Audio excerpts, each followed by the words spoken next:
Hello everybody, welcome back to my channel. It has been a minute since I've been able to make a video, so thank you for tuning back in and giving me time to get back on here. It is Halloween today. Happy Halloween, everybody. By the time I post this, it won't be Halloween anymore, but the spirit is in this clip right here of Halloween season, and I'm very thankful for it being Halloween today. I have been in such a book slump right now, and I'm sure I sound insanely stuffy. I just sneeze. I can't sneeze without my mouth open. I have to sneeze with my mouth open. I'm gonna tell you why. I had to have sort of a last minute double deviated septum surgery as well as sinus surgery, and I also had a pretty good sized bone spur on the left side of my nose that I didn't even know about, but they took that out at the same time. So I have been in full recovery mode for the last week and a half and haven't really had a super big amount of energy to read, if I'm being honest, and everything that I have tried to read over the last few weeks has kind of been overshadowed by prepping for this surgery and then also the anxiety of it, which was lovely. But I'm back, and for this video I wanted to do a try a chapter challenge and kind of just try a few different books that have been on my TBR list and see kind of what is speaking to me right now. I do want to try the first chapter of The Housemaid by Frida McFadden. I won this in a reading contest at my library. They literally bought the book for me for free, brand new. Love my library so much. So I'm kind of in the mood for like a quick page turner mystery type vibe. I think that I could get out of my book slump with something like this. And I also have Pumpkin Spice and Everything Nice by Katie Cicatelli Kook. I don't know if I'm saying her name right, but Barnes & Noble had this deal in the Barnes & Noble had this deal in the Starbucks cafe where, like, if you buy any cafe item, you get the book on display for only $5. And so I was like, obviously I'm doing that. And I kind of wanted like a fall read anyway. I haven't read any fall books yet. So I want to try a chapter in this and see if it's something that would be up my alley at the moment. And then I can tell you guys what they're both about after I try them.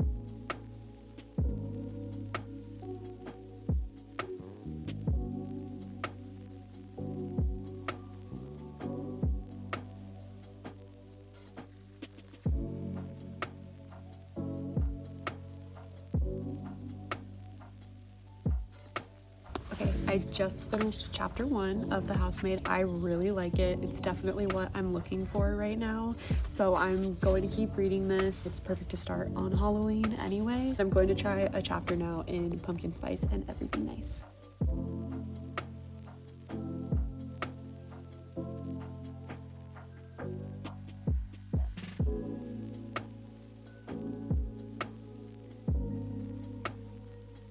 Okay, so the first chapter of this was really cute too. I kind of went into it blind because I didn't really know what it was about, and I think that it's cute. I didn't realize that they were going to be in high school, but I kind of like an innocent high school love story. I'm rewatching Vampire Diaries right now, and like the first 2 seasons are my favorite when they're just like young and in love. So I think that I could get behind these vibes, but I am a little bit more in the mood for the Housemaid vibes. But just for the sake of the rest of the video, depending on what I kind of get more into, let me tell you what both books are about in case you're not familiar with them. So Pumpkin Spice and Everything Nice, it says that Lucy Kane hates pumpkin spice lattes, which is a problem because A, Lucy lives in the quaint New England town of Briar Glen, where everyone loves all things autumn, and B, she's a barista at her mom's coffee shop, Cup of Joe. As the first fall leaves descend upon Briar Glen, Lucy and her mom gear up for a busy season. But then Java Junction, a multinational coffee chain, opens a store literally across the street, home of the world's famous pumpkin spice latte. To make matters worse, it turns out that Jack Harper, the new kid in school and Lucy's secret crush, is the son of the owners. Talk about mixing business with pleasure. If Cup of Joe wants to survive the competition from Java Junction, Lucy will have to set aside her feelings for the popular drink and Jack to make this the coziest, pumpkin spiciest season ever. That was a tongue twister. And then if you haven't heard of The Housemaid, I will read you what that is about as well. Every day I clean the Winchesters' beautiful house top to bottom. I pick up their daughter from school and I cook a delicious meal for the whole family before heading up to eat alone in my tiny room on the top floor. I try to ignore how Nina makes a mess just to watch me clean it up, how she tells strange lies about her own daughter, and how her husband Andrew seems more broken every day. But as I look into Andrew's handsome brown eyes, so full of pain, it's hard not to imagine what it would be like to live Nina's life. The walk-in closet, the fancy car, the perfect husband. I try on one of Nina's pristine white dresses once just to see what it's like, but she soon finds out, and by the time I realize my attic bedroom door only locks from the outside, it's far too late. But I reassure myself, the Winchesters don't know who I really am. They don't know what I'm capable of. So I am excited to read this. I did like the first chapter, so I think that I'll continue to like it too.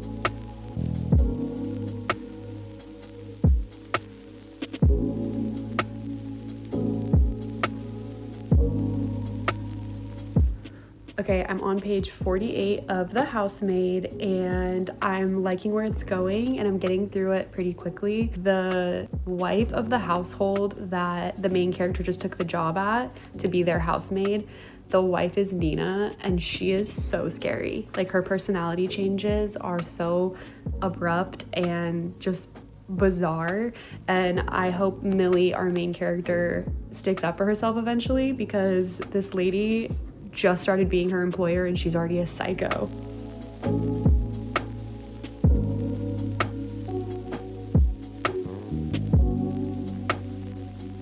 Okay, I'm on page 143 of The Housemaid, and I do really like Frida McFadden for the fact that I read her books fairly quickly, like because they're mysteries, I feel like they are page turners, and I like that. It helps me get out of reading slumps when books are like that.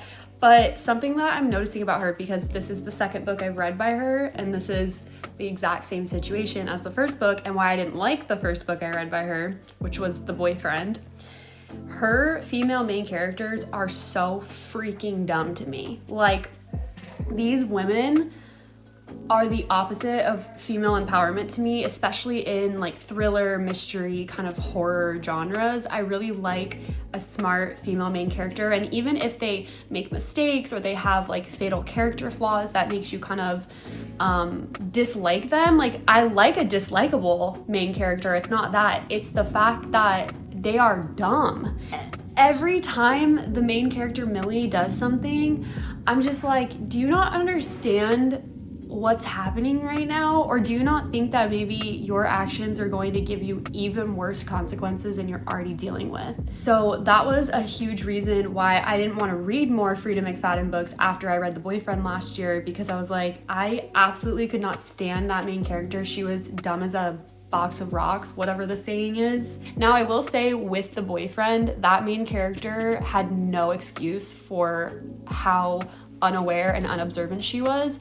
This character, Millie, she is pretty observant of her surroundings, and she does seem to comment in her head on the things going on. Like, she seems uncomfortable. She seems like she understands something is awry. She also spent a good majority of her life in prison, so she's coming out of that now, and kind of trying to adjust to being a normal citizen again and like get work and cultivate relationships, and kind of, she's never really had a relationship with a man, so she's kind of trying to learn the ropes of like being intimate with someone and flirting and all of that. So I understand her being naive because of her experience of being a prisoner for like a decade, I think it is. But still, she's aware and she's thinking this feels wrong, and then she does it anyway. And if she writes one more sentence about how handsome the boss looks in his suit, I'm gonna freaking lose it. Like, do we have any other adjectives to describe this man? Basically, I don't want to ruin this, but there is like a sort of infidelity situation of the main girl and her boss. So she has two bosses, the husband and the wife. The wife like hired her, so that's like her main boss, but she likes the husband. it's wild because she's not even trying to like stop herself from liking her boss or her boss's husband. She's just like, yeah, he's hot. Like, girl, like, get your life together. I don't want to give more spoilers, so like skip this part of the video if you haven't read The Housemaid or if you just don't want to hear what I have to say about it. I feel like the bosses are both whack. Like the main lady boss, Nina, she scares me. But I feel like there's something off about the husband as well. Like he's too nice. And Millie, our main character, discovers all of these antipsychotic medications in the wife's bathroom cabinet. And so she assumes that they are Nina's. But I don't know. I'm confused as to whose pills they are. Could they be the male boss, Andrew's? Is the husband also crazy? I don't know. He and Millie engage in an intimate affair during one of the chapters, and it happens too quickly and too easily for there to be like no underlying motives. But they have like nothing to base their relationship off of other than mutual attraction, if that's even the case. Like nothing has happened to draw these two characters together, other than he's nice to the maid, Millie. I don't really understand why they would risk a lot of hurt to the people around them and like a lot of damage to their reputations just off of mutual attraction, which I guess affairs do happen that way, but I don't know, it just felt really surface level-y to me, and it happened way too easily. Like both characters were just down to clown and just like mess up their lives. So I don't know, if Millie was so scared of her boss Nina and unsure of how mentally stable she is, why would you sleep with her husband? Why would you think that that wouldn't make her lose her mind? So yeah, those are my thoughts on it right now. It's making me still feel the same way about Frida McFadden, where I feel like her female main characters are so stupid, and I feel like it sets women back a lot because yeah, it's a mystery. We want to uncover things and not know everything right away, but I personally am somebody that overthinks everything, so there is no way I could get myself in the situations that Frida's characters get themselves in and not feel like, whoa, my alarm bells are going off right now. I need to reassess the situation and the people around me, and I need to figure out what's going on. Okay, I am all done with The Housemaid by Frida McFadden, and unfortunately, you guys, this is gonna be a second Frida flop for me. I wanted to like it so bad, but per my earlier thoughts, it just didn't resolve for me. And I'm honestly not even gonna count this in books that I finished for the year because I low-key kind of just like speed read through the last 60 or so pages because I just did not have the energy to read this book after the twist was sort of answered. I found the twist to be predictable and the main characters to be very oddly motivated and not super relatable and just not super bright. I just feel like this was lazy writing. I feel like there were so many repetitive sentences, and my issues are more with the structure of the writing than even the plot itself. It's just really, really simple and very, very poorly done, to where I feel like I wouldn't have disliked this story if maybe it was written by somebody else that could have given the characters more depth and the writing more depth. I just feel like it was so surface level, and it was exactly like The Boyfriend by her that I read last year, although I liked The Boyfriend more. So I'm giving this a 2 out of 5 stars overall. I would say the plot gets like a 2 out of 5 stars for me. The romance is a 0 for me because I think it was really weird and icky, obviously because it's like adultery, so it doesn't feel great, but I also just feel like their attraction to each other was not believable. Based off of how the book finishes, it was just okay, I guess. It's not a pretty steamy book, although intimacy is talked about. So I would say like spice level is like a 0 or a 1 maybe. And my rule with authors is usually if I don't like one of their books, I'll try with a second.